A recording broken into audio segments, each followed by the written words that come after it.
नमस्कार, मैं पंकज पांडे, देख रहे हैं आप न्यूज 11 भारत और हाजिर हूं लेकर 11 स्पेशल, जिसमें आज हम बात करेंगे ओमिक्रॉन की। तो हाथ जोड़कर गुजारिश है आप तमाम लोगों से, बहुत सारे जो लोग हमारे साथ जुड़ते हैं वो पूछते हैं कि आप लोगों को भयाक्रांत क्यों कर रहे हैं, क्यों आप कोरोना की बात कर रहे हैं, लोगों को पैनिक कर रहे हैं। तो हम हाथ जोड़कर आप तमाम दर्शकों से माफी मांगते हैं इस बात को लेकर कि हम आपको भयाक्रांत बिल्कुल नहीं कर रहे हैं।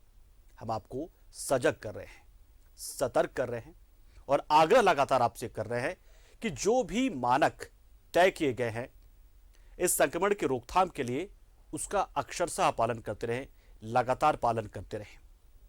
तो इसी पर आज हम फिर चर्चा करने जा रहे हैं नए वायरस की जो स्ट्रेन है ओमिक्रॉन पर, वो कितना भयावह है, कितना असरदार है और उससे हमें बचना कैसे है। इसी पर आज हमारा ये कार्यक्रम है और ये कार्यक्रम सिर्फ दर्शकों के लिए नहीं है, ये सरकार के लिए भी उतना महत्वपूर्ण है, स्वास्थ्य विभाग के लिए भी उतना ही महत्वपूर्ण है, जो हमारे फ्रंट लाइन वर्कर्स हैं उनके लिए भी उतना महत्वपूर्ण है और आप तमाम लोगों के लिए उतना ही महत्वपूर्ण है। दरअसल ये कोई ऐसा मुद्दा नहीं है जिस पर संज्ञान लेना पड़े सरकार को, सिस्टम को, या संज्ञान लेना पड़े स्वतः हमारे न्यायपालिका सिस्टम को, क्योंकि ये जो बीमारी इस वक्त चल रही है, जिसे हम महामारी कर रहे हैं, पैंडेमिक कह रहे हैं, वो किसी एक शख्स की गलती नहीं है, ना इसके लिए किसी एक शख्स को दोषी ठहराया जा सकता है। तो ये बहुत ही एक ऐसा वक्त है जिसमें हम तमाम लोगों को अपनी भूमिकाएं तलाशनी होगी और जिसकी जो भूमिका तय की गई है उस भूमिका को हमें निभाना पड़ेगा। दरअसल कोविड के जो पहले जो लहर है, पहले और दूसरी लहर जिसका हमने सामना किया है, या जो पहले के स्ट्रेन रहे हैं, चाहे वो डेल्टा रहे हों, डेल्टा प्लस रहे हों, और अब नया वेरिएंट जो आ गया है ओमिक्रॉन, अब ये इसका प्रहार कैसा होगा, किस तरह का होगा, इसको लेकर लोग थोड़े से सहमे हुए हैं, थोड़े डरे हुए हैं और कुछ लोग आरोप भी लगा रहे कि अपना अपना कारोबार फैलाने के लिए लोगों को डराया जा रहा है। लेकिन फिलहाल वक्त जो है वो डरने की तो नहीं है, लेकिन सावधान होने की जरूर है। कोविड प्रोटोकॉल का पालन करने के साथ सजगता, सतर्कता और सावधानी से ओमिक्रॉन को रोक सकते हैं। यही बात लगातार डॉक्टर्स कह रहे हैं और यही डॉक्टर्स की बात हम आप तक पहुंचा रहे हैं। हम उसमें अपने से कुछ नहीं जोड़ रहे हैं। जो सरकार का गाइडलाइंस है, जो कि आधारित है पूरी तरीके से वैज्ञानिक पद्धति पर, वैज्ञानिकों के जो फॉर्मूला उन पर, तो हम वही बात आप तक पहुंचा रहे हैं। एक रिपोर्ट आप देख लीजिए और आपको अंदाजा हो जाएगा कि हम बार बार आप तमाम लोगों से गुजारिश क्यों करते हैं। एक रिपोर्ट पहले हम आपको दिखाते हैं कि ओमिक्रॉन की स्थिति फिलहाल कितनी है, कैसी है, कितने देशों तक पहुंच गई है और इससे बचने के लिए हमें क्या कुछ करना होगा। एक रिपोर्ट पहले हम आपको दिखाते हैं। डराने लगा है कोविड का नया वेरिएंट ओमिक्रॉन।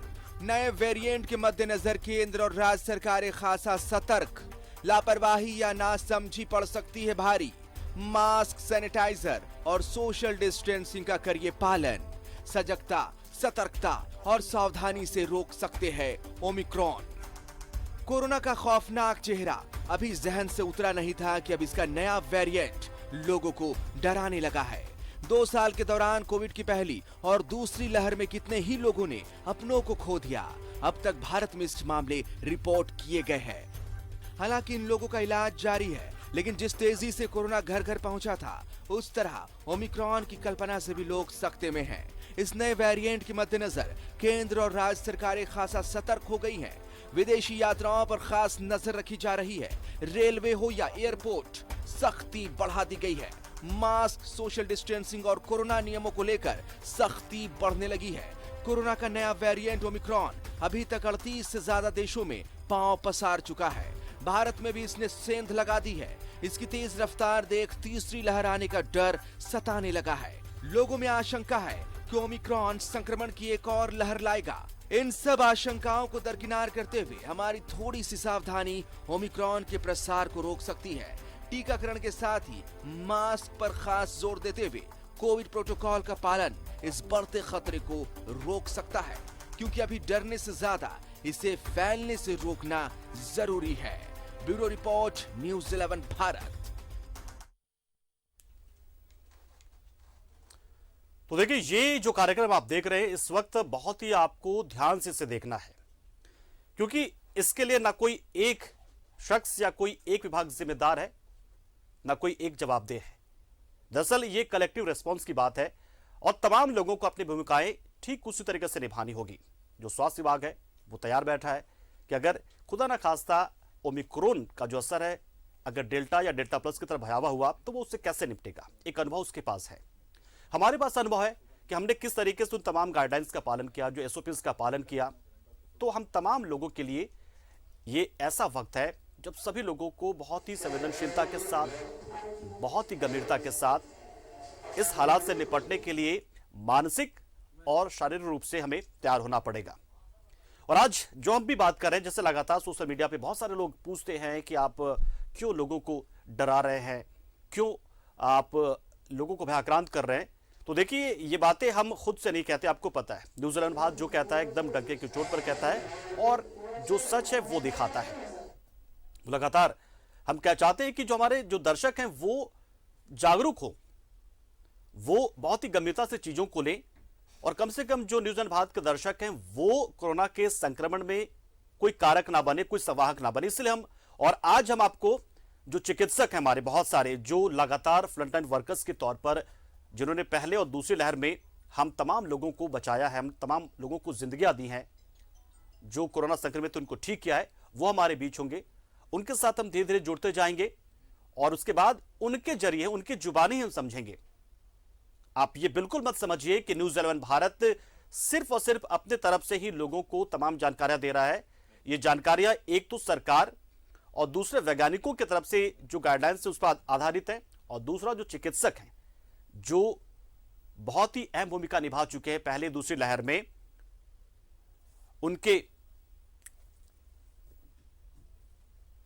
तो ये तमाम लोगों के साथ हम बातचीत करेंगे और हम एक एक करके तमाम लोगों से आपको रूबरू भी कराएंगे कि कौन कौन कौन कौन से लोग हमारे साथ जुड़ेंगे, तो वो भी हम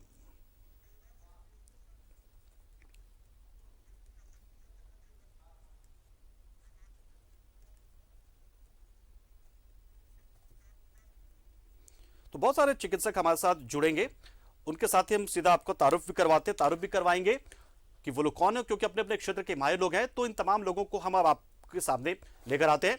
तो चलिए हम रुक करते हैं तमाम मेहमानों का और स्वागत करते हैं उनका, ताकि आप कोरोना को लेकर और कोरोना के इस नए वेरिएंट को लेकर जो सशंकित है, जितने सारे सवाल जवाब आपके हैं, वो तमाम चीजों को आप जान पाएंगे।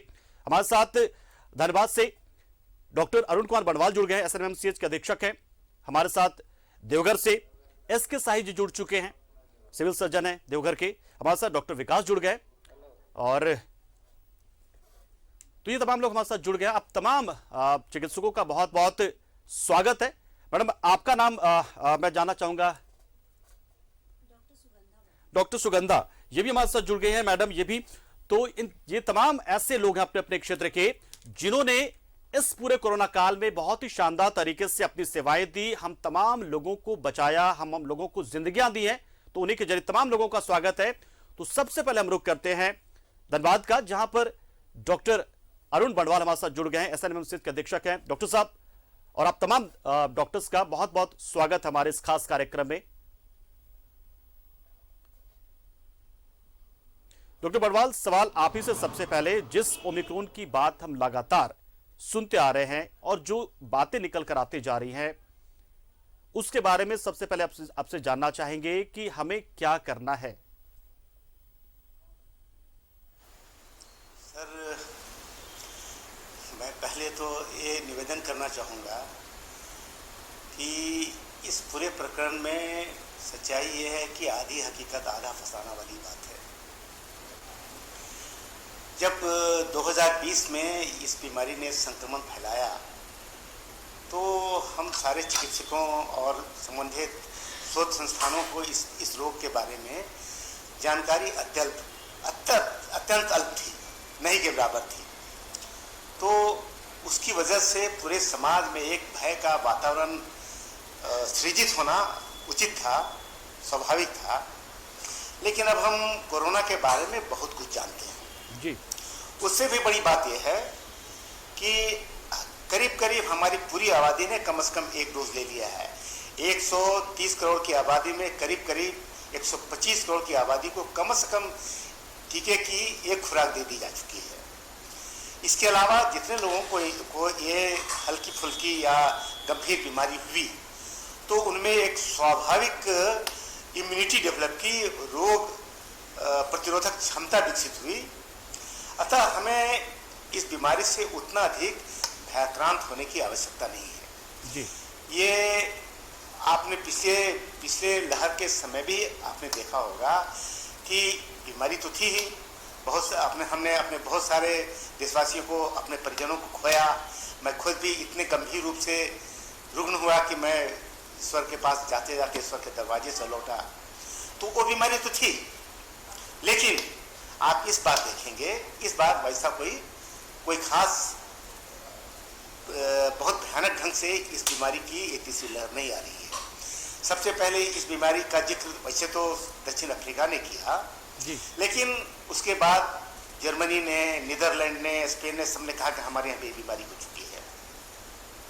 लेकिन एक भी रोगी वैसा भयानक रूप से आक्रांत नहीं हुआ। अलबत्ता ये कहा गया है, जो वायरोलॉजिस्ट लोग हैं उन्होंने ये जानकारी दी है, इस बीमारी की इन्फेक्टिविटी यानी रोग के प्रसारित होने की क्षमता पुराने डेल्टा वेरिएंट से करीब करीब 7 गुना है, यानी उससे बहुत ज़्यादा तेजी से फैलता है।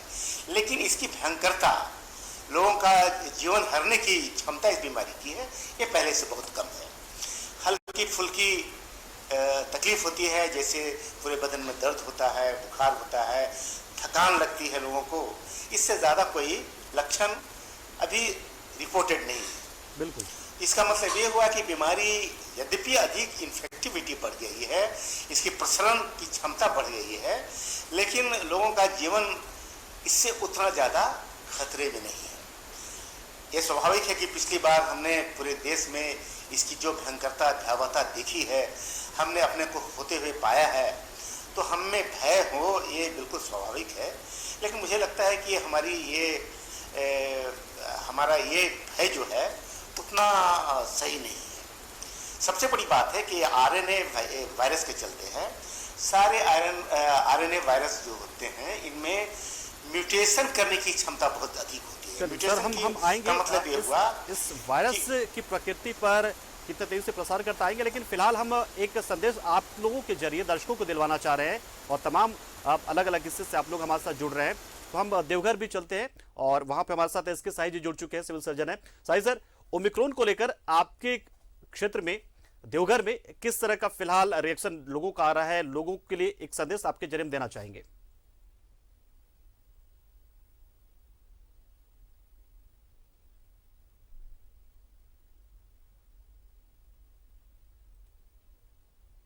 चुका है।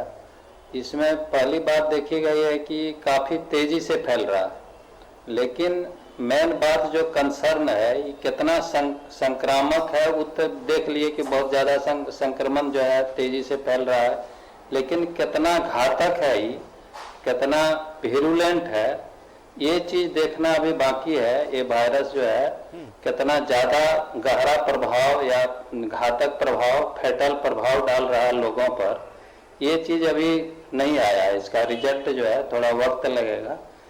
तो इसमें कोई भी वेरिएंट रहे, वायरस यदि अनइम्यूनाइज पर्सन में जाएगा तो वृद्धि होगा और नया वेरिएंट निकलने की संभावना बनी रहेगी। और इस नया वेरिएंट में जो है म्यूटेशन होते रहता है, जितना ज़्यादा वो डिवाइड करेगा उतने जो है उसका म्यूटेशन की चांसेस बढ़ेगी। और इस म्यूटेशन को यदि रोकना है और इसी म्यूटेशन में कोई एक संक्रामक हो जाएगा, ज़्यादा फेटल हो जाएगा, ज़्यादा विरुलेंट हो जाएगा, तो वो पूरे विश्व को भ्रमण करेगा। बिल्कुल। तो जिसको हम वेव कहते हैं, वेव के रूप में वो एक छोर से दूसरे छोर पूरे विश्व में भ्रमण करेगा। तो इसको रोकना है, यदि जो नया नया वेव आएगा, इसको रोकने का एकमात्र तरीका है जल्द से जल्द सारे लोग जो 2 डोज अभी टीकाकरण है उससे आच्छादित हो जाएं, सारे लोग टीका ले लें और अपना जो नॉर्मल रूटीन है, डिजीज है, लाइफ स्टाइल है, ये सब सारा डाइट है, ये सब पर अलग से ध्यान रखें। लेकिन सारे लोग जो है 2 डोज टीका अपना शेड्यूल जो है समय अनुसार ले लें, ताकि वो लोग इम्यूनाइज हो जाएं। शरीर में वायरस का जो है प्रवेश होने के बाद उसकी संख्या वृद्धि न हो, इम्यूनिटी बढ़िया से डेवलप करेगा, तुरंत उसको ब्लॉक कर देगा और तीसरे वेव आने की संभावना जो है समाप्त हो जाएगी। पूरे विश्व में किया जाना है। लेकिन हमारे भाई लोग जो है, विशेषकर बुद्धिजीवी लोग जो भी हैं, समाज सेवी हैं, पढ़े लिखे वर्ग के लोग हैं, जो भी पत्रकार बंधु सब हैं, सारे मीडिया कर्मी लोग हैं, इन लोगों को विशेष ध्यान देने की जरूरत है। लोगों को मोटिवेट करने, आगाह करने। टीकाकरण केवल एक आदमी के जीवन रक्षक नहीं है, ये जो है पूरे विश्व में, जैसे हर्ड में इम्यूनिटी पूरा समूह में यदि इम्यूनाइज हो जाएगा कोरोना वायरस से, तो उसका जो है वो नया स्ट्रेन पैदा होना, म्यूटेंट वैरायटी पैदा होना बंद हो जाएगा। तीसरा वेव, चौथा वेव, ये सब आने की जो संभावनाएं हैं, ये सब बंद हो जाएगा। इसलिए इस वैक्सीनेशन को सभी लोग प्रचारित करें, सारे लोगों को बताएं कि क्यों जरूरी है। और यदि कोई विरुलेंट वैरायटी पैदा होगा, नया म्यूटेंट, तो वो पूरा फिर विश्व में तबाही मचाएगा, केवल हमारे देश में ही नहीं। तो साई जी से सुना आप लोगों ने। अब हम डॉक्टर विकास के पास चलते हैं। डॉक्टर विकास, कितने डरने की जरूरत है इस नए वेरिएंट से हमें? देखिए, जैसा कि डॉक्टर अरुण सर ने बताया कि बहुत ज़्यादा डरने की ज़रूरत नहीं है। होप हम लोग उम्मीद ऐसा ही करते हैं कि हमें डरने की ज़रूरत ना पड़े। लेकिन इससे पहले मैं एक बात बता देना चाहता हूं कि फर्स्ट वेव में हमारे साथ ऐसा हुआ था कि फर्स्ट वेव आया, बहुत सारे लोग एडमिट हुए, लेकिन रिकवरी रेट बहुत ज़्यादा थी हम लोगों के पास। लेकिन उसके बाद कोरोना का डर बिल्कुल खत्म हो गया, और इस खत्म होने की वजह से लोगों ने मास्क पहनना और जितने भी प्रोटोकॉल्स थे, जो दूरी बनाए रखना, बिल्कुल भूल गए। और यही भूल की वजह से दूसरी वेव आई। तो हम उम्मीद करेंगे कि ये वेव ये तीसरा जो ओमिक्रॉन 50 है, इतने म्यूटेशंस के बाद हमारे पास आया है, जिस तरीके से इन्फेक्टिविटी है, कम वायलेंस हो, लेकिन साथ साथ सतर्कता हम अपने 100% रखें। इसीलिए मैं चाहूंगा कि थोड़ा डर जरूरी है लोगों के दिमाग में, क्योंकि अभी जैसा आप लोगों ने कुछ देखा होगा, बहुत सारी शादियां अटेंड हो रही है, बहुत सारे फंक्शन अटेंड हो रहे हैं, लोग धड़ल्ले से विदाउट मास्क घूम रहे हैं। तो ऐसी स्थिति में डर होना जरूरी है। और दूसरे पॉइंट ऑफ व्यू से आप देखें तो WHO ने पूरे कोरोना के कैटेगरी को लगभग 2 भागों में बांट के रखा है, एक वेरिएंट ऑफ कंसर्न और दूसरा वेरिएंट ऑफ इंटरेस्ट। तो ये जो वायरस ओमिक्रॉन 15 है, ये म्यूटेशन के बाद वेरिएंट ऑफ कंसर्न में आता है, जिसको पिछले 2 या 3 दिनों पहले WHO ने बताया। तो हालांकि क्योंकि इसमें जो म्यूटेशंस है, उसमें स्पाइक म्यूटेशन मोर देन 30 हैं, जो वायरस के सरफेस पे जो प्रोटीन्स होते हैं उसमें 30 से ज़्यादा म्यूटेशन है, ओवरऑल उसमें 50 से ज़्यादा म्यूटेशंस हैं। और ये म्यूटेशन जो हुए हैं, इसी स्पाइक्स प्रोटीन पे हमारे वैक्सीन काम करते थे। ऐसे स्थिति में थोड़ा डरना लाजमी है, क्योंकि ये वैक्सीन इस पे काम करेगी नहीं काम करेगी, कहीं हद तक काम तो करेगी, लेकिन कितनी कारगर होगी यह कहना मुश्किल है। तो मेरी बाकी जितने भी लोग इस माध्यम से देख रहे हैं, मैं उन्हें बताना चाहूँगा कि उम्मीद हम लोगों को यही करना है कि कम से कम खतरनाक ओमिक्रॉन 50 हो। और हमारे यहाँ मैक्सिमम इम्यूनाइजेशन हो चुका है, मैक्सिमम वैक्सीनेशन हो चुका है। दक्षिण अफ्रीका में क्या था कि वहाँ पर मात्र 6% ही वैक्सीनेशन थी, इसलिए वो ज़्यादा तेज़ी से फैला। हमारे यहाँ वैक्सीनेशन बहुत ज़्यादा करोड़ों में हो चुकी है। तो ये हमारे लिए पॉजिटिव पॉइंट है, लेकिन फिर भी हमें सतर्क रहने की ज़रूरत है। और जितने भी प्रोटोकॉल्स हैं कोरोना के लिए, अगर हम वो वहीं फॉलो करें तो हम इसको शुरुआती दौर पर ही रोक सकते हैं। तो कहीं ना कहीं एक थोड़ा डर जरूरी है कोरोना को रखने के लिए।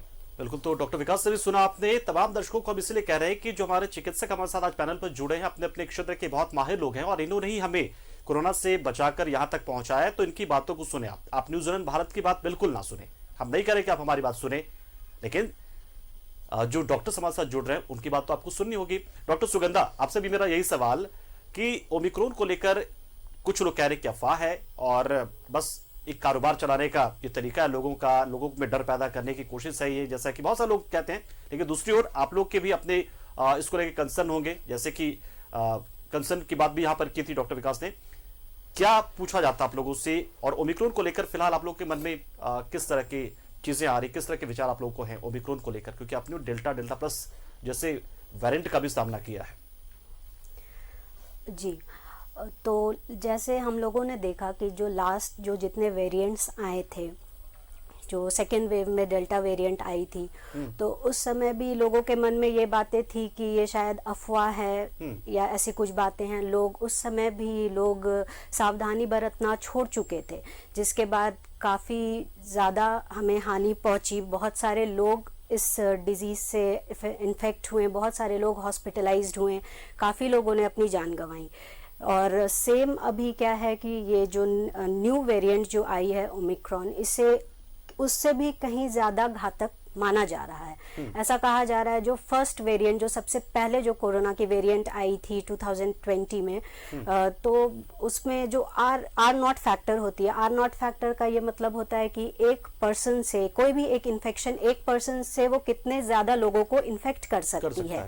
जी, तो फर्स्ट जो थी हमारी जो अल्फा वेरिएंट थी, उसमें ये माना गया कि उसकी वैल्यू 2.5 थी, एक एवरेज वैल्यू 2.5 थी।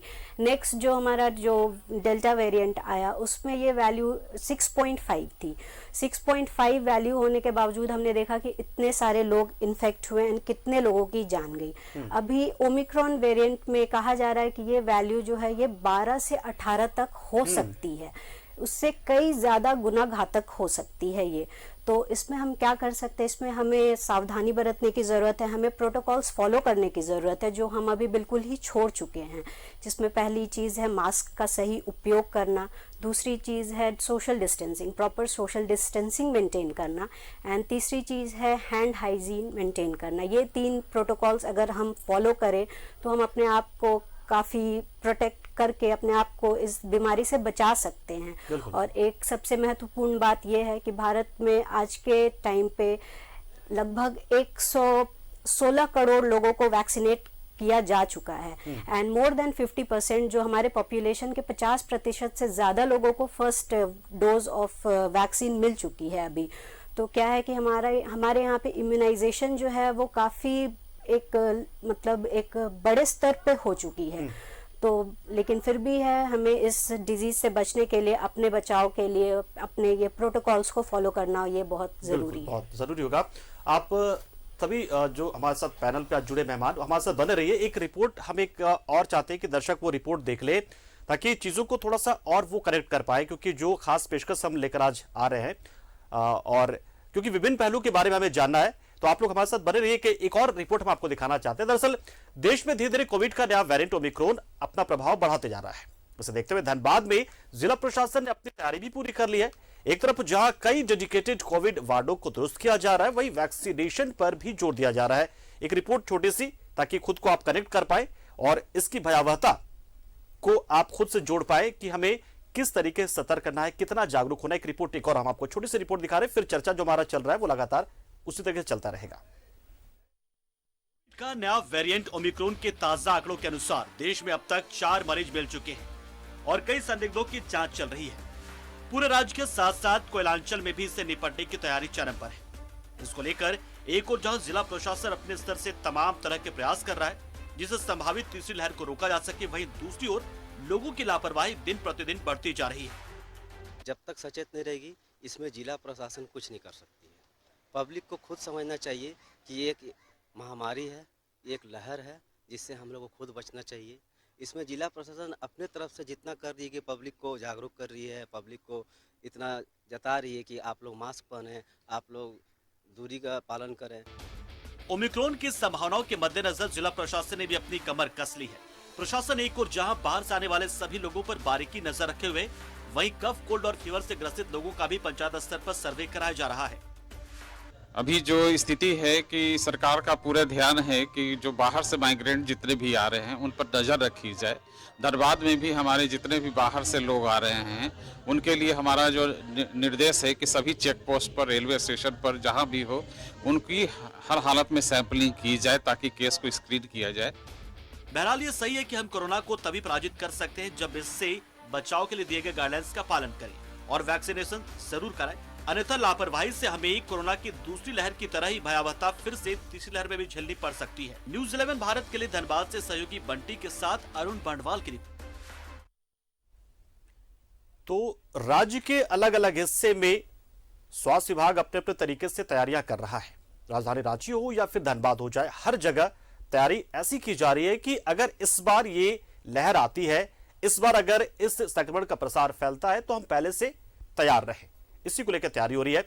एक बार फिर से हम इसके विभिन्न पहलुओं पर चर्चा करेंगे ओमिक्रॉन को लेकर, क्योंकि हमारे साथ तमाम जो हमारे मेहमान हैं, जो हमारे मेहमान चिकित्सक हैं, हमारे साथ जुड़े हुए हैं, उनके पास एक बार फिर से रुख करते हैं और उन्हीं से जानते हैं तमाम चीजों के बारे में कि चीजों को अब आगे हम कैसे लेकर इससे आगे बढ़े। हम डॉक्टर अरुण अग्रवाल, आप जिस तरीके से हम ये कह रहे हैं कि ये बहुत तेजी से इसका प्रसार होता है ओमिक्रॉन में की बात जो रिपोर्ट जो आ रही है, क्योंकि हमने देखा कि नवंबर के आखिरी सप्ताह में दक्षिण अफ्रीका में पहली बार इसको ट्रेस किया गया, इस वेरिएंट की जानकारी मिली और देखते देखते अभी एक सप्ताह के भीतर, 1.5 सप्ताह में ये 30-35 देशों में से अब ट्रेस कर लिया गया है।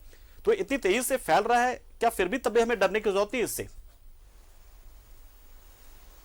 सर, मैं आपके इस वक्तव्य में थोड़ा सा मैं परिवर्तन करने की इजाजत चाहता हूँ। सर, दक्षिण अफ्रीका ने इसे स्वीकार किया ईमानदारी से कि हमारे यहाँ कोरोना का ये वेरिएंट मिला है। असल में ये बीमारी ऑलरेडी इसके पूर्व में ही नीदरलैंड, जर्मनी, इन सारे देशों में पहले से ही ये वो देश पहले से डिटेक्ट कर चुके थे। उन्हें जानकारी थी कि उनके देश में ये बीमारी है। अब ये सच है कि इस बीमारी का इन्फेक्टिविटी ज़्यादा है, यानी प्रसरण क्षमता ज़्यादा है, लेकिन इसका विरुलेंस उतना नहीं, घातकता उतना ज़्यादा नहीं। और मैं एक बात जो मैं कह रहा था अपने पिछले वक्तव्य में कह रहा था कि ये चूंकि ये आरएनए वायरस बेस्ड है, तो आरएनए वायरस में ये रहता है कि म्यूटेशन क्षमता होती है, मतलब अपना कुछ प्रोटीन में थोड़ा सा परिवर्तन हो जाता है, आरएनए पैटर्न में थोड़ा परिवर्तन होता है, बस उसका नेचर बदल जाता है। तो अभी डॉक्टर विकास ने भी बताया था कि 50 से ज़्यादा म्यूटेंट वेराइटीज उपलब्ध है, लेकिन सारे हमारे ये खतरनाक नहीं है। हम तो ऐसा भी सोच सकते हैं कि इसमें से कोई ऐसा वेराइटी ऐसा टाइप का निकलेगा जिसमें प्रसरण क्षमता तो होगी, लेकिन उसमें घातकता नहीं होगी, मतलब हमारी जान लेने की क्षमता नहीं होगी। तो वो वायरस हमारे लिए शायद हमारी इम्यूनिटी के लिए काम आएगा, यानी वो एक तरह से नेचुरल इम्यूनिटी हमें देगा, ऐसा भी संभव है। तो इसलिए हमें इससे बहुत डरने की जरूरत नहीं है। बिल्कुल डॉक्टर सुगंधा ने बिल्कुल ठीक कहा था, इससे बचाव का सबसे बढ़िया तरीका मास्क है, मास्क और सोशल डिस्टेंसिंग बहुत ज़्यादा आज नहीं हो पा रहा है, लेकिन मास्क तो हम हर कोई इस्तेमाल कर सकते हैं। जहाँ तक रह गया कि हमारे स्वास्थ्य विभाग के द्वारा क्या किया जा रहा है, तो मैं अपने धनबाद मेडिकल कॉलेज के बारे में मैं बहुत कुछ बता सकता हूँ। जिस समय डेल्टा वेरिएंट का आक्रमण हुआ था, तो हमारे अस्पताल में आईसीयू बेड केवल 30 थे।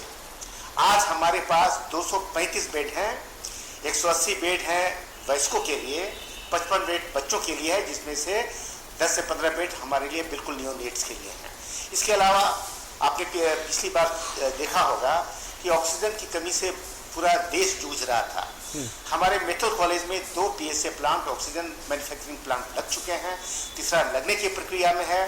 प्रचुर मात्रा में मैनिफोल्ड सब लगा है और बड़े सिलेंडर, जिसे जंबो सिलेंडर कहते हैं, जंबो सिलेंडर के द्वारा ऑक्सीजन उपलब्ध करने की सारी क्षमता बहुत बड़े स्तर पर हम लोगों ने विकसित की है। बिल्कुल। इसके अलावा कोरोना के लिए अन्य काफ़ी करीब 200 बेड हमने पीजी ब्लॉक में विकसित किया है। इसके अलावा सदर अस्पताल में भी हमने काफ़ी इंफ्रास्ट्रक्चर डेवलप किया है। इसके अलावा सेंट्रल अस्पताल हमारे यहाँ अत्यधिक काफ़ी बड़े पैमाने पर जिला प्रशासन, राज्य सरकार, केंद्रीय सरकार सबकी सहायता से बड़े स्तर पर इंफ्रास्ट्रक्चर डेवलप किया गया है। ट्रेन मैन पावर की संख्या बहुत बड़ी मात्रा में बढ़ाई गई है। तो हम अब पहले की अपेक्षा ज्यादा तैयार है और अनुभव भी आप लोगों को निश्चित तौर पर सर। बिल्कुल। डॉक्टर सुगंधा, एक बात जो सर ने कही, लेकिन एक वैल्यू की बात आप कर रहे थे लगातार, तो थोड़ा सा डिफरेंसेस आ रहा है, तो वो वैल्यू वाली बात बता दें कि प्रसार होना अपनी जगह और खतरनाक जो होना है वो अपनी जगह होता है क्या? जी बिल्कुल, ऐसा जो स्टडी है ये अभी भी, अगर हम ये देखें तो अभी भी ये स्टडी और जो साइंटिस्ट है ये अभी इस पे वर्क कर रहे हैं और अभी भी ये क्लियर नहीं है कि इसमें ये कितनी इन्फेक्टिव होगी या इसकी इन्फेक्टिविटी रेट क्या होगी, लेकिन ये बिल्कुल ये अनुमान ये लगाया जा रहा है कि ये आपने कुछ 12 पॉइंट ऐसा कुछ जिक्र किया था, जी जी जी, वो आर नॉट वैल्यू होती है। आर नॉट वैल्यू जिसे हम कहते हैं, वो हम इन्फेक्टिविटी रेट वो डिसाइड करती है कि एक इन्फेक्टेड पर्सन से कोई भी एक इन्फेक्शियस डिजीज वो कितने और लोगों को इन्फेक्ट कर सकती है। तो उस हिसाब से अगर हम देखें तो फर्स्ट वेरिएंट में इसकी जो रेट थी वो 2.5 थी। सेकेंड वेरिएंट में जो डेल्टा वेरिएंट जो आई सेकेंड वेव में, उसमें इसकी वैल्यू 6.5 थी। और अभी जो न्यू जो वेरिएंट आया है ओमिक्रॉन, इसमें इसकी एक्सपेक्टेड वैल्यू जो है वो अप टू फ्रॉम 12 to 18, ये इस रेंज में एक्सपेक्ट किया जा रहा है कि इस रेंज में ये वैल्यू जो रहे हो सकती है। तो इसका मतलब ये हो सकता है कि इसकी जो इन्फेक्ट करने की जो क्षमता है वो काफ़ी ज़्यादा होगी, पिछले वेरिएंट से काफ़ी ज़्यादा होगी। बिल्कुल। तो दरअसल ये सवाल मैंने इसलिए पूछा क्योंकि सोशल मीडिया पे दर्शक सवाल पूछते रहते हैं।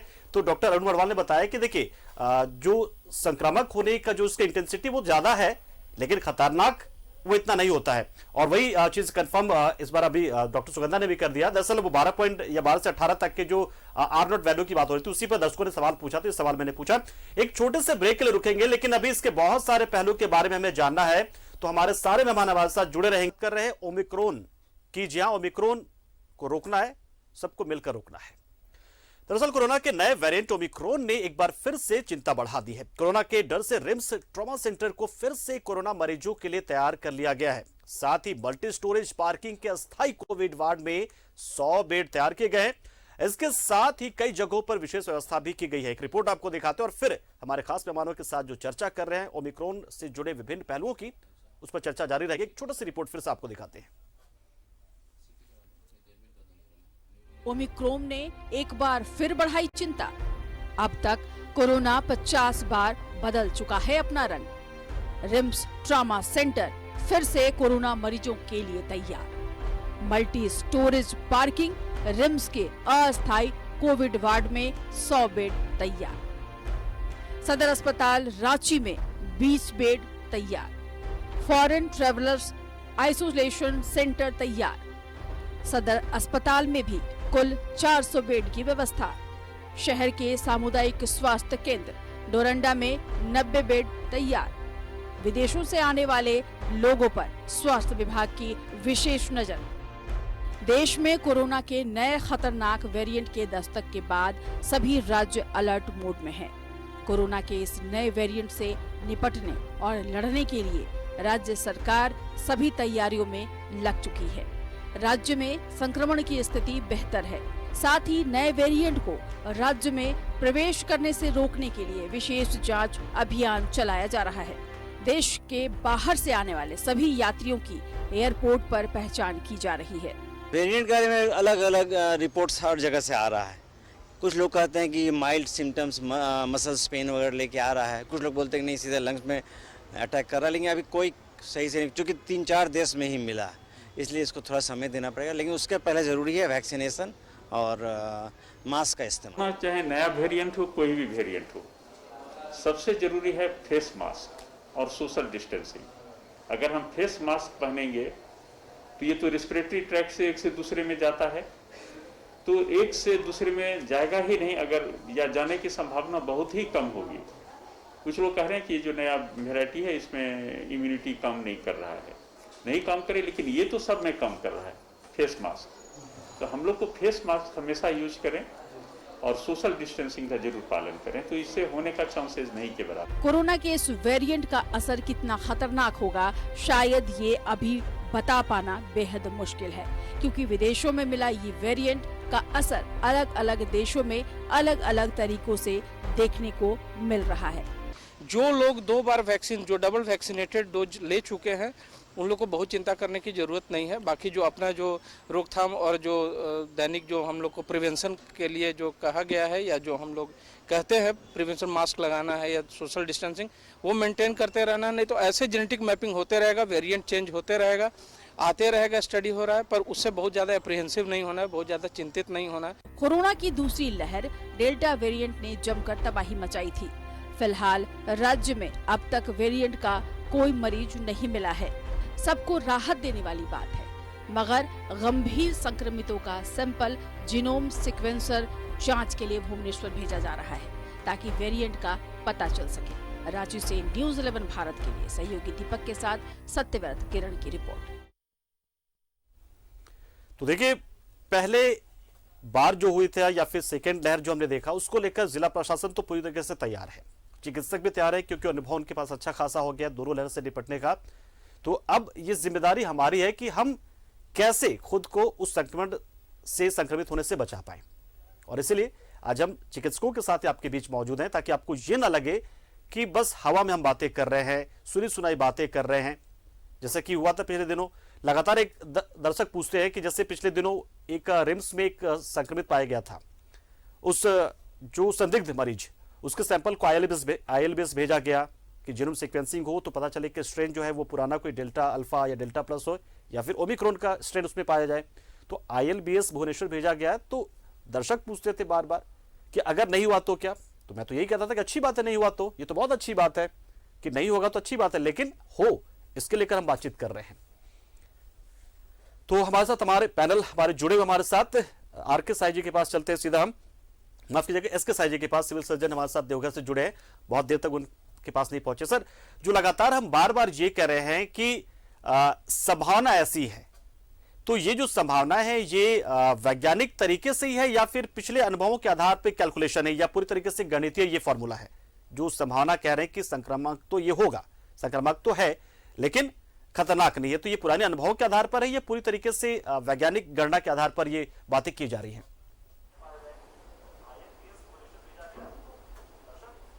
देखिए, इसमें इस वायरस के ओमिक्रॉन के बारे में बताया गया कि इसमें बहुत सारे म्यूटेशन हो रहे हैं। तो म्यूटेशन का एक क्रम जारी रहा तो कहीं बोले ना विरुलेंट वैरायटी तो ना पैदा हो जाए, डर बनी रहती है। अभी जो देखा जा रहा है कि संक्रामक है लेकिन घातक नहीं है, न ज्यादा विरुलेंट नहीं है, ज्यादा सीरियस इन्फेक्शन नहीं कर रहा है, ज्यादा लोगों का जान अभी तो बहुत कम ही स्प्रेड किया है। अभी थोड़ा सा स्टडी और होना जरूरी है। दूसरी बात यह है कि हम कैसे बचें, इस पर ज्यादा ध्यान दें। तो हम तो जैसे बताए कि टीकाकरण से कवरेज बहुत जरूरी है। तो हम लोग जो इम्यूनाइज हुए तो 2 वेव, उसमें भी बहुत सारे लोग इम्यूनाइज हुए। तो मान लीजिए कि कुछ 30% या बचे हुए हैं। तो हम लोग नहीं पता कि कौन नेचुरल इन्फेक्शन से इम्यूनाइज हुए, तो इसलिए सारे लोगों को टीकाकरण से आच्छादित करना जरूरी है। इसके अलावा कोविड एप्रोप्रिएट बिहेवियर जो भी हमारे डॉक्टर समुदाय के लोगों द्वारा बताया गया, तो इसमें है कि अनेक बीमारियों से ये हमें बचाता है। मास्क पहनने से केवल कोरोना से बचाव होगा सो बात नहीं है। जो भी खांसने छींकने से बीमारी फैलती है, उन सारे बीमारियों से सबको बचाव होगा। और जैसे उदाहरण के तौर पर टीबी है, लेप्रोसी भी जो है ज्यादा खांसने छींकने से ही फैलती है। LL फॉर्म का जो लेप्रोमेटस लेप्रोसी वाले लोग रहते हैं। इसके अलावे जो है बहुत प्रकार का न्यूमोनिया का जो बैक्टीरिया है, वायरस है, सारा जो है संक्रमण जो खांसने छींकने से एक दूसरे में फैलेगा, इसका रोकथाम होगा। दूसरी बात यह है कि जैसे मास्क पहनते हैं तो बहुत सारा सब क्लिनिकल इन्फेक्शन होता है। हमें इन्फेक्शन है तो हमको सिम्टम्स नहीं रहता, 85% लोगों में कोई सिम्टम्स नहीं होता। तो ऐसे लोग समाज में फैलाते रहते हैं। यदि वो मास्क पहनते हैं तो स्प्रेड कम होगा, जो खांसे छींकेंगे मास्क में से बाहर नहीं निकलेगा। तो एक तो ये हुआ कि सब क्लिनिकल इन्फेक्शन से जो ग्रसित हैं लोग, वो लोग फैलाएंगे नहीं। दूसरी बात है, जो संक्रमित हैं वो खांसते हैं बिना मास्क पहने, तो समाज में जहाँ तहाँ फैलेगा, हवा में उसका जो है ड्रॉपलेट सब, तो दूसरे को जो मास्क नहीं पहने हैं उसको फैल जाएगा। तो इस तरह से जो है मास्क पहनने से अनेक फायदा है। इसी तरह खाने के पहले लोग हाथ धो ले साबुन से, ऐसे सादा सीधे पानी से धोने से जो है हाथ की सफाई नहीं होती है। हाथ में कुछ जो है ग्रीस टाइप का, हमारा स्किन में भी जो है ऑयली चीज निकलता है, तो हाथ में कुछ ग्रीस टाइप का रहता है, तो बैक्टीरिया वायरस सीधे पानी धोने से नहीं धुलता।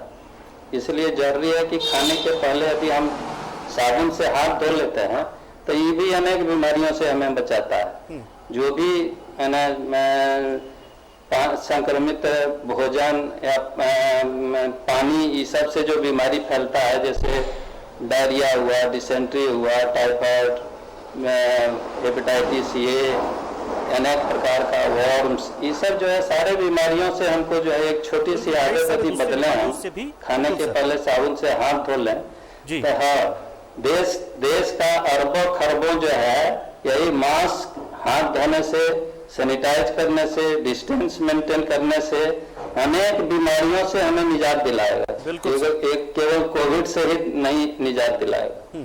तो इस और जनरल हेल्थ, जैसे आदमी सोचता है कि हमारा इम्यूनिटी बूस्टअप रहेगा, जैसे तो अन्य बीमारी भी नहीं होगा, केवल कोरोना से ही नहीं, तो आदमी जितना स्वस्थ रहेगा उतना ही अन्य बीमारी से भी उसका बचाव हो। बिल्कुल बिल्कुल सर। तो ये जो जितना कोविड एप्रोप्रिएट बिहेवियर है, इससे अनेक प्रकार के लाभ है। जी बिल्कुल। डॉक्टर विकास, आपसे जानना चाहेंगे यहाँ पर कि जैसे बहुत सारी बीमारियों में हम परहेज करते हैं, जाहिर सी बात है अगर डायबिटीज हो गया तो हम चाहते हैं कि हम कम से कम शक्कर का इस्तेमाल करें, गुड़ का इस्तेमाल करें। गुड़ का इस्तेमाल चलिए कर लिया जाता है, मतलब मीठा हम कम कर रहे होते हैं। अगर सर्दी खांसी हो रही होती है तो हम फिर ठंडा चीजें नहीं खाते। तो आखिर कोरोना को लेकर जब हम ये तमाम तरह की परहेज करने की बात करते हैं तो लोग आखिर उसे एक्सेप्ट क्यों नहीं कर पा रहे हैं? वो बोले कि ये फालतू बातें हैं, बहुत सारे ज्यादातर लोगों का ये, और तभी तो शायद लापरवाह हुए हैं। तो ऐसा हो क्यों रहा है? क्यों उन परहेज को वो मानने को तैयार नहीं है? देखिए, इस परहेज को न मानने वाली बातों को लोगों को मैं बताता हूँ कि ये काफी सब्जेक्टिव थिंग है। अगर आप देखोगे कि पिछले सेकेंड वेव में जिन लोगों के यहाँ कोरोना की वजह से जाने गई हैं, आप उनसे मिलो, वो कितने सतर्क हैं। बिल्कुल। और बहुत ऐसे लोग हैं जिन्हें, मतलब जिनकी इम्यूनिटी काफी अच्छी थी, उनको हल्का कोरोना का बुखार आया और उसके बाद बिल्कुल वो नॉर्मल होकर घर चले गए, ठीक है, या उनको कोरोना हुआ और उन्हें पता ही नहीं चला। वो लोग इससे बहुत लाइटली लेते हैं, ठीक है। तो हमारे पास तो दोनों तरह के मरीज आते हैं। हमने कोरोना से जाने जाती हुई भी देखी है और कोरोना से लोगों को बच के जाते हुए भी देखा है। तो ये मैंने सब्जेक्टिव देखा है कि कुछ लोगों में इतना डर होता है, ठीक है, कि वो पूरे परिवार के बीच में किसी फंक्शन को अभी तक अटेंड नहीं किए हैं और सारे परहेज को बकायदा अभी तक फॉलो कर रहे हैं, वैक्सीनेशन लगवाया, और कुछ लोगों में डर नहीं है। तो ये तो काफी सब्जेक्टिव है और इसका इलाज एक ही है कि लोगों को ऐसे न्यूज चैनल के माध्यम से या किसी और माध्यम से जितना ज्यादा से ज्यादा, किसी बीमारी बचने का क्या होता है कि आप उनको समझाओ कि बीमारी कैसी है, इनका नेचर कैसा है और इनके उपाय क्या क्या चीज है। तो आप जितना उन्हें इसके बारे में एजुकेट करो, जितना समझाओ, जितने प्रोटोकॉल्स को समझाओ, वो उतना अच्छा होगा। और इसका सिर्फ एक ही इलाज है कि आप उन्हें एजुकेट करो इस बीमारी को लेकर, इनके परहेज को बताकर। जैसे मैंने बताया था कि जिस तरीके से आपने बताया कि शुगर के बीमारी में ज्यादा मीठा खाने को लोगों को परहेज करना चाहिए, वैसे मैं लगातार कई बार बोल चुका हूँ टीवी मीडियम के माध्यम से, बाकी पेशेंट्स को बताते रहता हूँ कि अगर आपको कोरोना से बचना है तो एटलीस्ट आपको स्मोकिंग छोड़नी होगी। क्योंकि एक तरीके से अगर जो ज़्यादा स्मोकर्स हो गए हैं और या किसी तरीके से अगर आपका लंग्स डैमेज होता है और आपकी ऐसी जो चीज़ें जिनसे इम्यूनिटी आपकी कमज़ोर होती है, वैसी चीज़ों को आपको छोड़ना होगा। क्योंकि आप देखते थे कि जो लोग बहुत ज़्यादा थक रहे होते, जिनकी इम्यूनिटी कमज़ोर होती, जिनका लंग्स कमज़ोर था, वैसे लोगों में जो है कोरोना ज्यादा घातक साबित हुआ। तो ऐसे लोगों को खासकर परहेज करने की जरूरत है और स्वास्थ्य पर ध्यान रखने की जरूरत है। आप देखते होंगे इसे लगातार जो एक बेसिक फॉर्मूला हम लोग बचपन से सीखते आए हैं कि अच्छी नींद, अच्छा खाना, ठीक है, और एक्सरसाइज, ये तीन चीज जो है एक अच्छे स्वास्थ्य के लिए बहुत ही, मतलब एक अच्छे शरीर के लिए बेनिफिशियल होता है और सब हर एक तरह की बीमारियों से लड़ने में सार्थक होता है। तो ऐसे लोगों को एजुकेट करके समझाना है कि नहीं, इट्स अ टाइम, कि जो बहुत वीक थे, मैंने ऐसे भी देखा है कि जो यंग थे लेकिन जिनकी इम्यूनिटी बहुत कमजोर थी, ठीक है, उन लोगों की जानें गई हैं। और जो लोग थोड़े 40-50 के बीच में भी थे लेकिन वो स्वास्थ्य को लेकर काफ़ी सतर्क रहे हैं, काफ़ी अच्छे तरीके से थे, उन्होंने कोरोना से रिकवरी की है। बिल्कुल। तो ये आप इससे बहुत ही सामान्य भाषा में ऐसे समझ सकते हैं, दर्शकों को बता रहे हैं कि जैसे आपको लगता है बहुत से लोग विदाउट टिकट जाते होंगे ट्रेन में, हर दिन टीटी नहीं आता लेकिन एक दिन तो टीटी आ जाता है। तो बिल्कुल उसी तरीके से समझिए, बहुत ही सामान्य और सिंपल भाषा में, कि वो जो टिकट होगा ना, वो मौत का टिकट हो सकता है, आपको समझना है। रोज रोज टीटी नहीं आता है, आप बच जाते हैं, आपको लगता है कुछ नहीं होता है, टिकट क्यों लेना, यानी कि वही मास्क क्यों पहनना, क्यों सैनिटाइजर का इस्तेमाल करना। लेकिन एक दिन टीटी आ जाता है और फिर आप पकड़े जाते हैं।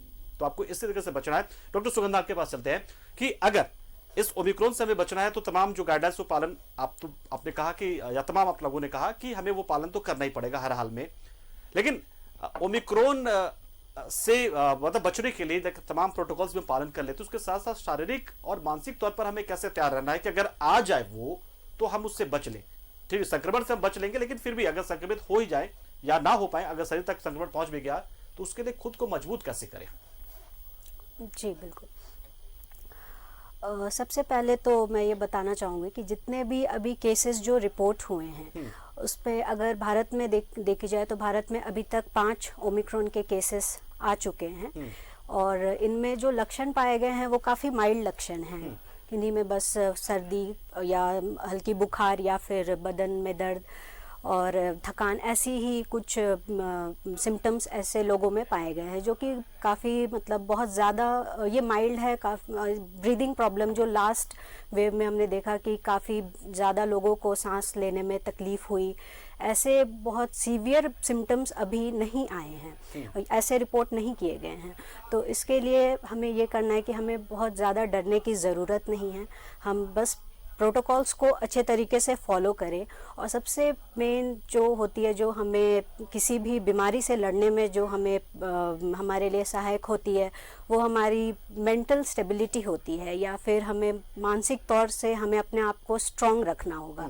अगर इन केस अगर हम इन्फेक्ट हो भी जाते हैं तो हमारी जो मानसिक जो स्थिति होती है हमें उसे काफ़ी स्ट्रॉन्ग रखना होगा। जो लोग मेंटली अपने आप को स्ट्रॉन्ग रखते हैं वो बहुत हद तक वो इन डिजीज़ से या ऐसी बीमारियों से वो बच के वो सक्सेसफुली वो निकल जाते हैं। लेकिन जो लोग खुद से हार जाते हैं या फिर अपने आप को उस तरीके से मजबूत नहीं रख पाते, वैसे लोग कई ऐसे केसेस आए हैं जिनमें माइल्ड सिम्टम्स हो या फिर माइल्ड टू मॉडरेट सिम्टम्स वाले लोग हैं, लेकिन वो मेंटली वो काफ़ी डिस्टर्ब हो गए थे एंड उसके वजह से उनकी जो कंडीशन थी वो काफ़ी ख़राब होती गई।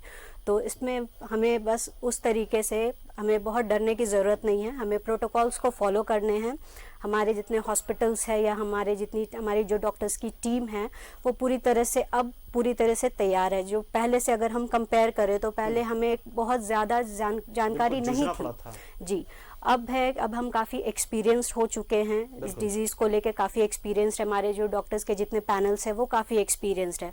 तो बस हम बचाव का एक ही तरीका है कि हम ज़्यादा डरे नहीं, हम अपने आप को मेंटली स्ट्रॉन्ग रखें, मेडिटेशन करें, एक्सरसाइज करें और अपने आप को फिट रखें। बिल्कुल, देखिए बहुत ही शानदार तरीके से डॉक्टर सुगंधा ने बताया आपको कि देखिए चीजें हैं वो होती रहेंगी, लेकिन उससे बचाव को लेकर हमें खुद ही तैयार होना पड़ेगा। जैसे टिकट का मैंने उदाहरण दिया, जैसे हेलमेट आप ले लीजिए, तो हेलमेट आप पहनते हैं रोज, तो एक्सीडेंट नहीं होता, लेकिन जिस दिन अगर बाई चांस ऐसा हो जाए तो हेलमेट ही काम आता है। तो चीजों को आपको रखना पड़ेगा। उसी तरीके से परहेज, कहते भी हैं कि इलाज से परहेज, भले ये बात लगातार डॉक्टर्स भी कहते हैं, तो खुद को आपको तैयार रखना पड़ेगा। डॉक्टर अरुण बड़वाल के पास चलते एक बार फिर से। डॉक्टर अरुण, जैसा आपने बताया कि चूंकि ये एक एकदम नया स्ट्रेन होगा, इस स्ट्रेन का असर क्या होगा ये फिलहाल अभी पता नहीं चल पाया। हाँ, संक्रमण थोड़ा ज्यादा है, ये इंटेंसिटी संक्रमण की ज्यादा ये पता है। क्या ये बाद में कुछ और दिक्कतें पैदा कर सकता है या कुछ करेगा? तो क्या क्या लक्षण होंगे या क्या क्या हो सकते हैं संभावित लक्षण जो या पहले की तरह ही होंगे? सर, इस मामले में तो सारी बातें भविष्य के जानते हैं। अभी तक जो हमारे पास उपलब्ध जानकारी है तो सच है कि 30 देशों में ये बीमारी फैल चुकी है, लेकिन हमें ये जानकारी है कि किसी को भी बहुत गंभीर बीमारी नहीं, बदन दर्द, हल्की बुखार, बस इसी तरह का लक्षण मिला है। किसी को पहले की तरह सांस की जो तकलीफ होती थी वैसा इस बार नहीं। और जैसा सबने चर्चा किया कि ये म्यूटेशन कई वैरायटी का हो सकता है ना, बहुत अच्छा म्यूटेशन हो सकता है, बहुत बुरा भी हो सकता है, लेकिन हम इसको केवल निगेटिव सेंस में ना ले, हम इसे धनात्मक ढंग से भी ले सकते हैं। अगर कोई ऐसा म्यूटेंट जीन आता है, म्यूटेंट वैरायटी आता है जिसकी संक्रमण क्षमता तो बहुत ज़्यादा हो, लेकिन वो उसकी भयावहता अगर बहुत कम हो, तो हम तो चाहेंगे कि वो वैरायटी, वो म्यूटेशन का वो वैरायटी पूरे दुनिया में फैल जाए, क्योंकि वही म्यूटेंट वैरायटी हमारे शरीर में रोग प्रतिरोधक क्षमता विकसित करेगी। हम पोलियो के केस में क्या करते हैं, स्मॉल पॉक्स के केस में क्या करते हैं, एटेन्यूएटेड वायरसेस हम लोग देते हैं। एटेन्यूएटेड मतलब जिसकी वीरुलेंस खत्म हो गई, तकलीफें बढ़ाने की क्षमता खत्म कर देते हैं वायरस का, और वही वायरस हम टीका के रूप में देते हैं। तो आप इसमें इस मायने में आप देखेंगे कि जैसे जो नेचुरल इम्यूनिटी जो देश में डेवलप किया, यानी जिसको इन्फेक्शन हुआ, कोरोना का इन्फेक्शन हुआ और उसको जो इससे इम्यूनिटी डेवलप की, वो संपूर्ण इम्यूनिटी है। हम जो टीका देते हैं, हम यहाँ दो तरह के टीका देते हैं। एक टीका वो है जो स्पाइक प्रोटीन आधारित है, जैसे कोविशील्ड, स्पुतनिक, जैसे फाइजर का। तो जैसे ही स्पाइक प्रोटीन का म्यूटेशन हो गया, तब उस तरह का टीका लिया हुआ आदमी में इम्यूनिटी का वो स्तर नहीं रहेगा जो कि नए वैरायटी में काम कर सके। लेकिन वैसे लोग जिन्हें नेचुरल इम्यूनिटी मिली या फिर कोवैक्सीन से जी मिली, वो पूरे कंप्लीट वायरस के अगेंस्ट में पूरे वायरस के प्रोटीन के अगेंस्ट में डेवलप किया वो इम्यूनिटी। तो ऐसे लोग में नए म्यूटेंट वैरायटी के विरुद्ध में भी रोग प्रतिरोधक क्षमता पर्याप्त रहेगी। तो और जैसा डॉक्टर सुगंधा ने कहा, डॉक्टर विकास ने भी कहा कि हमें अपना बिल्कुल सर, तो थोड़ा सा वक्त की कमी है, लेकिन आप लोगों ने जिस तरीके से बताया, मुझे लगता है कि दर्शकों को अब पूरी तरीके से समझ आ गया होगा, क्योंकि हम चाहते थे कि जो हमारे तमाम चिकित्सक जो लगातार इस कोरोना काल में जूझते रहे हमें बचाने के लिए और खुद को बचाने के लिए भी, वो अगर आ जाए एक प्लेटफॉर्म पर और वो दर्शकों को बताएं, जनता को बताएं, तो चीजें ज्यादा क्लियर हो जाती, स्पष्ट हो जाती, बजाय इसके कि लगातार मीडिया के जरिए खबरें पहुंचे। तो हमारी कोशिश थी। अब तमाम लोग हमारे साथ जुड़े। डॉक्टर अरुण बंडवाल, आपका बहुत शुक्रिया।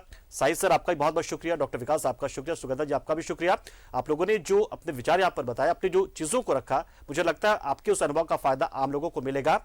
और जिस तरीके से दर्शकों को आप लोगों ने एक चेतावनी दी कि थोड़ा सा डरिए भी, थोड़ा सतर्क भी रहिए, लेकिन घबराइए नहीं, और जो एसओपीज उसका पालन करते रहिए, तो ओमिक्रॉन को हम शुरुआती लेवल में ही झारखंड में पैर पसारने से पहले रोक सकते हैं। तो लबोलबाब यही है कि अब सारा दारोमदार आप आम लोगों पर है, दर्शकों पर है, आप पर है, हम पर है कि हम कैसे उन तमाम मानकों का पालन करें, संक्रमित होने से खुद को बचाएं, झारखंड को बचाएं, अपने परिवार और समाज को बचाएं। जैसे तमाम तरह के परहेज होते हैं अलग अलग बीमारियों में, वैसे कोरोना को लेकर जो परहेज है, यानी कि एसओपीज हैं, जो गाइडलाइंस हैं, बस उसका पालन करना है। विशेष पेशकश में आज इतना ही। मुझे दीजिए इजाजत, और खबरों के लिए बने रहिए न्यूज़ 11 भारत के साथ। नमस्कार।